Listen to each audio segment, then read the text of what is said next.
LeBron has had enough of how the NBA has been covered since he was drafted, from analysts, who are just really bad entertainers, to even retired players. He's fed up. After Thursday's night win against Minnesota, he made that very clear. Here's what he had to say. Don't want it. Yeah, and see, he ain't trying to deal with that.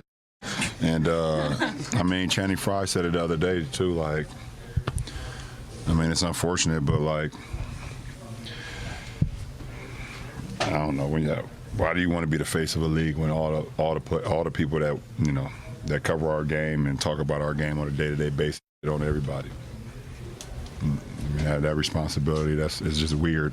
It's weird energy from the people that, you know, I don't know. But Channing, he said it. He said it perfectly. He couldn't have said it no better. I agree with LeBron. The way the NBA is covered has been terrible. From TV shows to sport podcasts, no one is actually breaking down the game.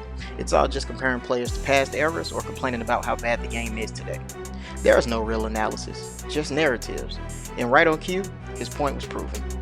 A few moments later. Listen, let's understand what the backdrop of all of this is. This is fresh off of All-Star Weekend, an All-Star Weekend that LeBron James elected to show up for and not participate in. Don't get me started with his 22 years in the league and how he ruined the slam dunk contest.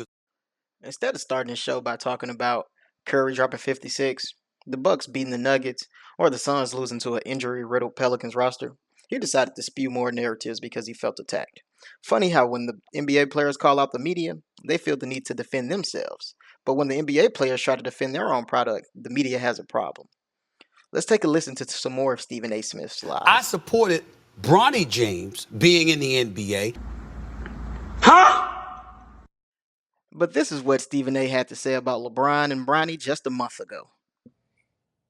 I am pleading with LeBron James as a father. Stop this.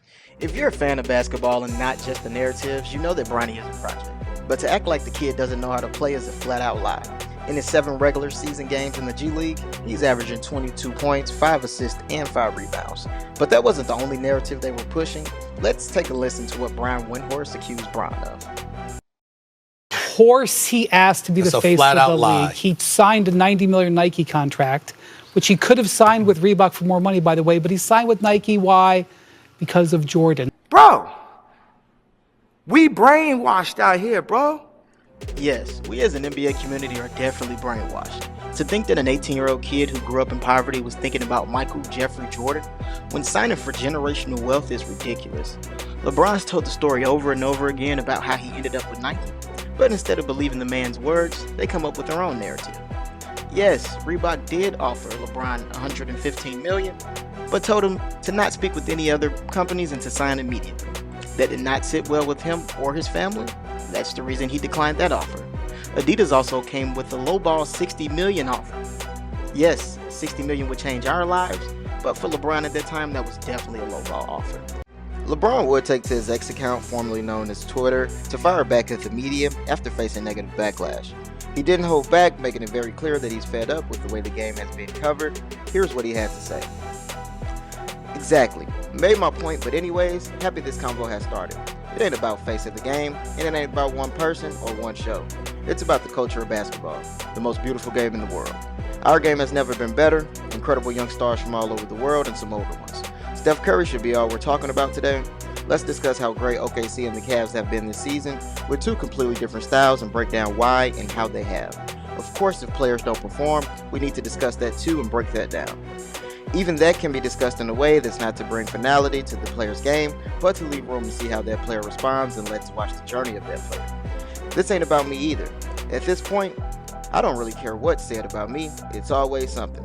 This is about the impact that negativity is having on our beautiful game and our fans.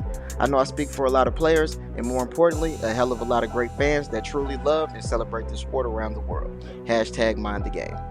Us real NBA fans are tired of these sports shows that operate like reality TV with all the drama and negativity. LeBron's been a model citizen since day one. You've been brainwashed by the 24-hour news cycle from Skip Bayless, Stephen A. Smith, and others.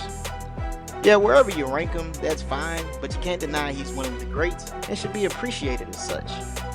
It's okay to love your 90s basketball, 80s basketball, even the early 2000s and the 2010s. but we should all appreciate the game today.